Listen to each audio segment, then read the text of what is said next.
Dayton, Tennessee, the summer of 1925. A small little world, home to one courthouse and a declining population under 2,000.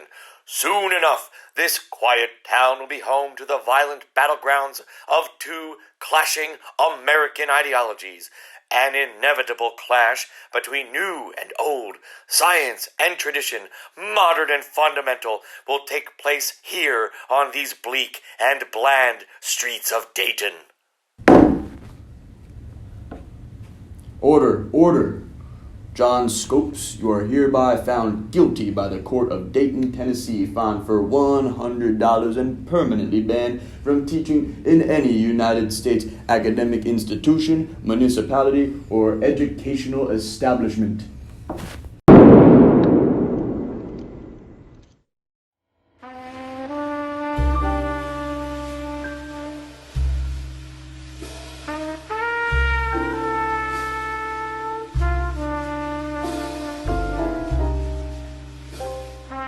Nice to meet you, John. My name's Superintendent White, Walter White.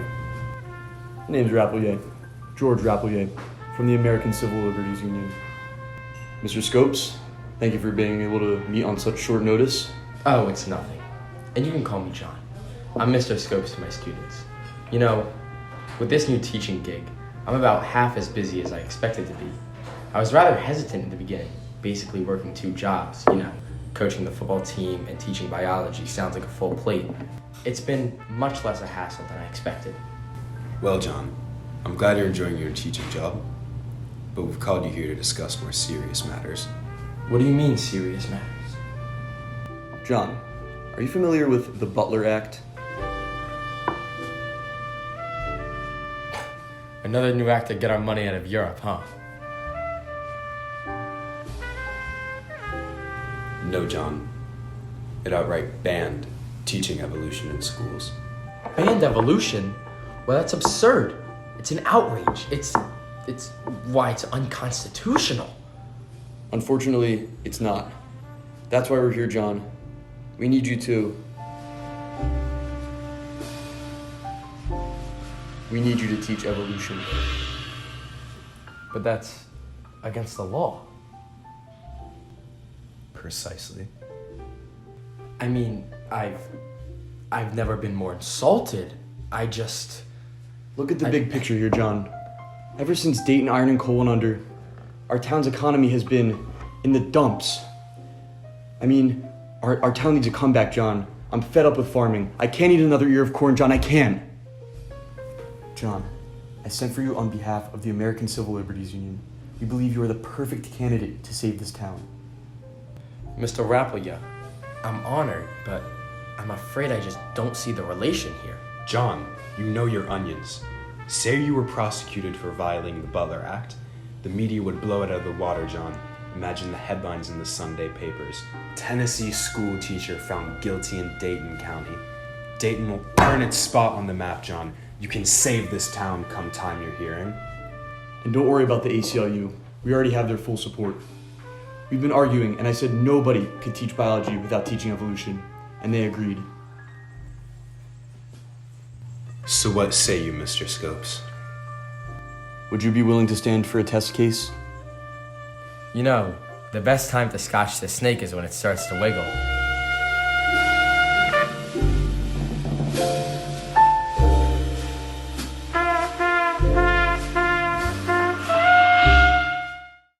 When discussing Darwin's theory of evolution class, if you open your Hunter Civic Biology books to page 394, we can read, considering the small size of these islands, we feel more astonished at the number of their aboriginal beings and at their confined range. John Scopes, you're under arrest for violation of the Butler Act. Useful. Now, class, don't worry. I will be back shortly. Finish chapter 17 for homework and remember this day.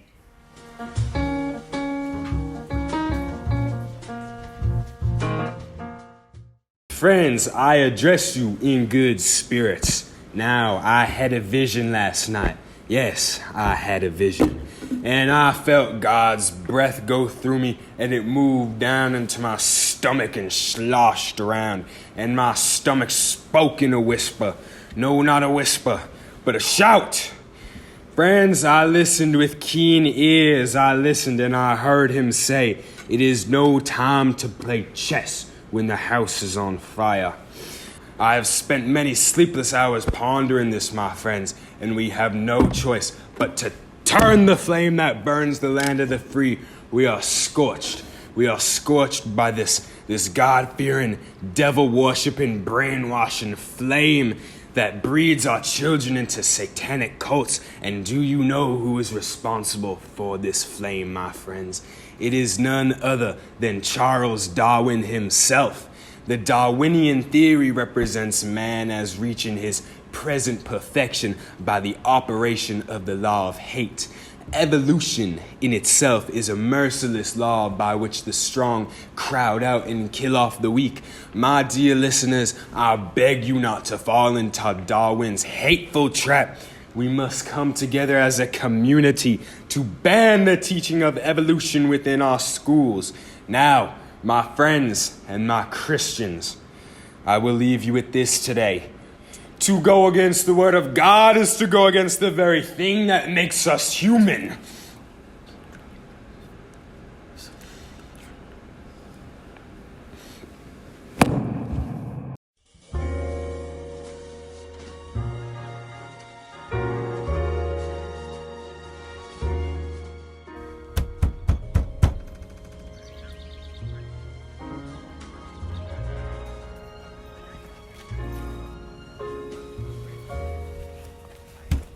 Mr. Wells, I know you're in there. We need your help. Please, Mr. Wells, this could affect the very state of our country. Who the hell are you? What are you doing yapping at my door, talking about the state of the country? You don't think I know about the state of the country? Come inside. Mr. Wells, I'm afraid I have a rather pressing matter. Sit down. Don't talk.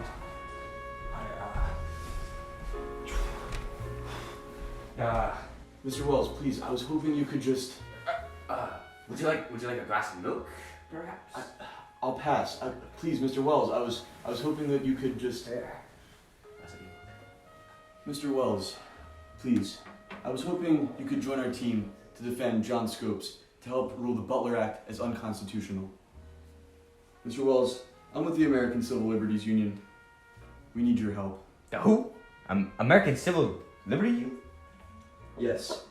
If you joined our team, Mr. Wells, we could make history. You and your boys want me, H.G. Wells, esteemed writer, winner of awards, man of science. You want me to help defend evolution?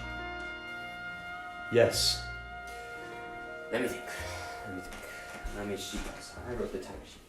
I wrote the English.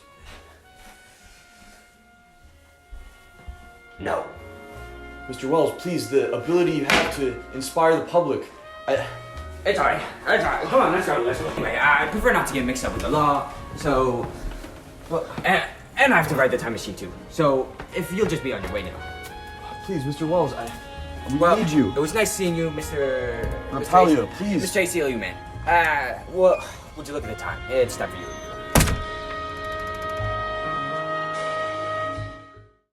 Well, Mr. Malone, that about wraps it up. In a couple months, we can reconvene, see how the project's going. Excellent. Clarence, by the way, did you hear about the trial down in Dayton? Yes, I actually have. The one with that Scopes fella. You know, I've actually been considering joining the defense team. Well, I'll be. I just got wind that William Jennings Bryan is going to be the lead prosecutor. William Jennings Bryan? Last I heard, he was around preaching to anyone who will listen. Makes sense. The case having to do with religion and all. What's the rush on, sport? Dayton is in trouble. We must be Scopes' white knight.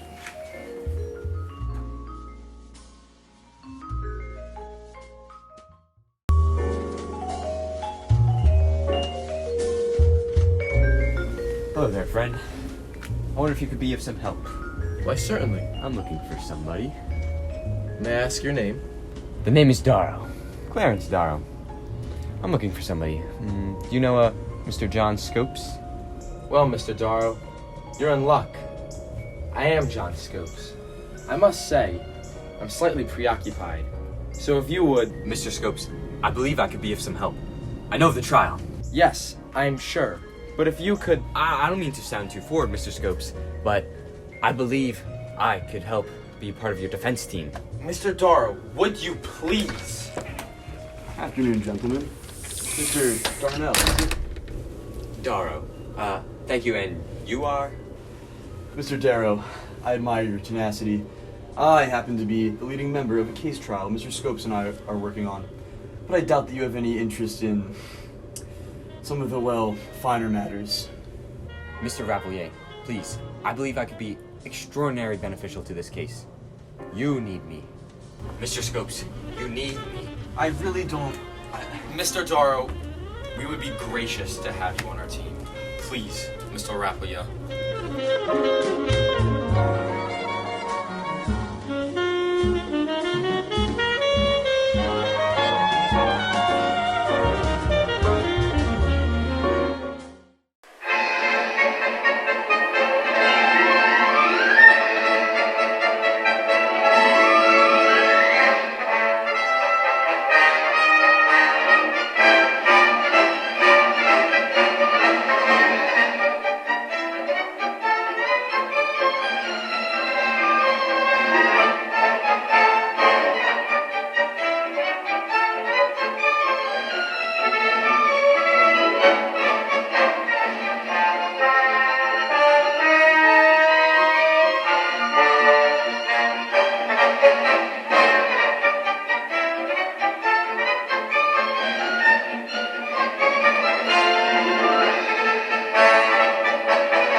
Order in the court.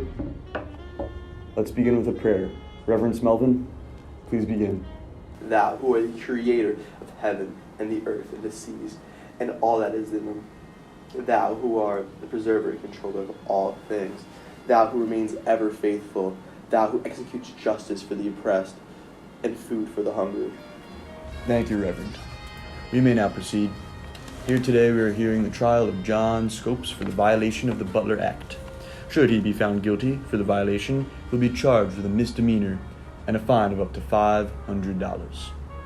I want you gentlemen from New York or any other foreign state to always remember that you are our guests, and we accord you the same privileges and rights and courtesies that we do any other lawyer. Has the statute been violated by the said John T. Scopes? By teaching the theory that denies the story of the divine creation of man as taught in the Bible. Your Honor, for my next witness, I would like to call self-proclaimed Bible expert, Mr. Bryan. Would you please come to the stand? Why, of course, Mr. Darrow, I am indeed an expert on the Holy Book. Mr. Bryan, you're not objecting to going up to the stand? No, sir, not at all. Why, thank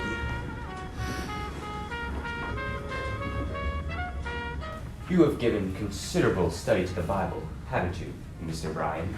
Yes, I have. I've studied the Bible for about 50 years. All right, well, do you claim that everything in the Bible should be literally interpreted? I believe everything in the Bible should be accepted as it is given there. Some of the Bible is given illustratively, for instance. Ye are the salt of the earth. Now, I would not insist that man was actually salt, or that he had flesh of salt, but it is used in the sense of salt saving God's people. Now, I ask you, if you know if it was interesting enough or important enough for you to try to find out about how old these ancient civilizations are? Well, no, I've not made study of it.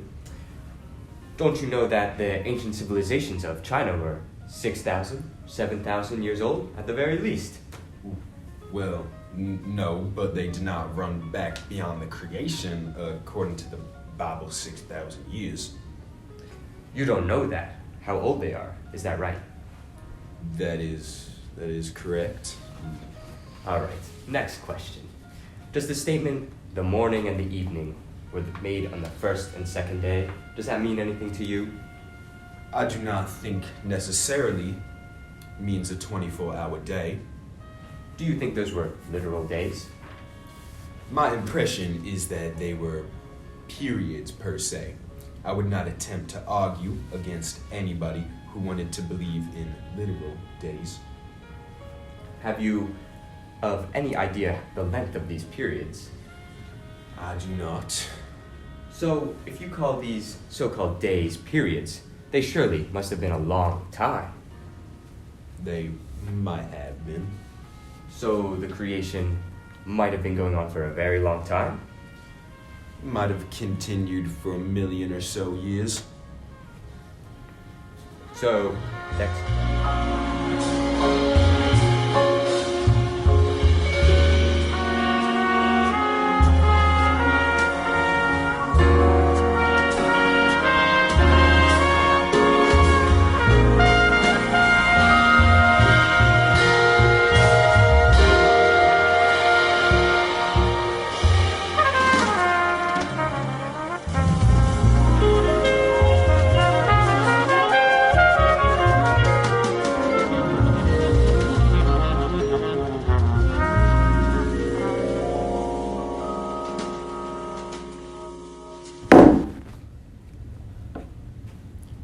Order.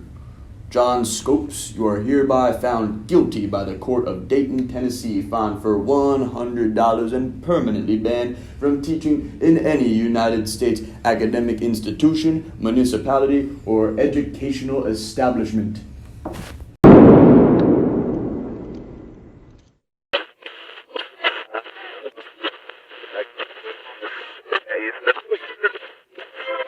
On this triumphant day in Dayton, Tennessee, a battle was lost, but a war was won. John Scopes was the hero of his town. Although he was restricted from teaching forever, he sacrificed his profession in order to save the remnants of Dayton and raise the town from the ashes. 7 days after the verdict was reached, William Jennings Bryan dropped dead due to diabetic shock. His legacy has been forever remembered as a failure of a man and as an American. After the trial, Dayton did indeed receive massive media attention because of the hard work from the ACLU, John Rapelier, Superintendent Walter White, lawyer Clarence Darrow, and John Scopes. The men were able to piece together one of the most well-known court cases in American history. Since then, Dayton's population grew 4 times in size and is a lovely place to vacation in the spring. The Scopes monkey trial changed the course of American law forever and has left a permanent mark on the judicial system.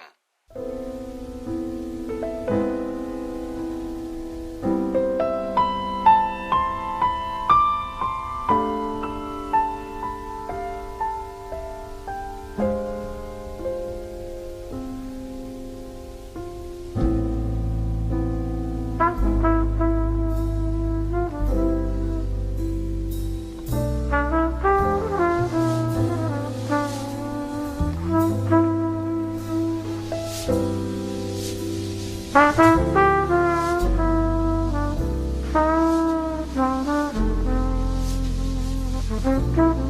you.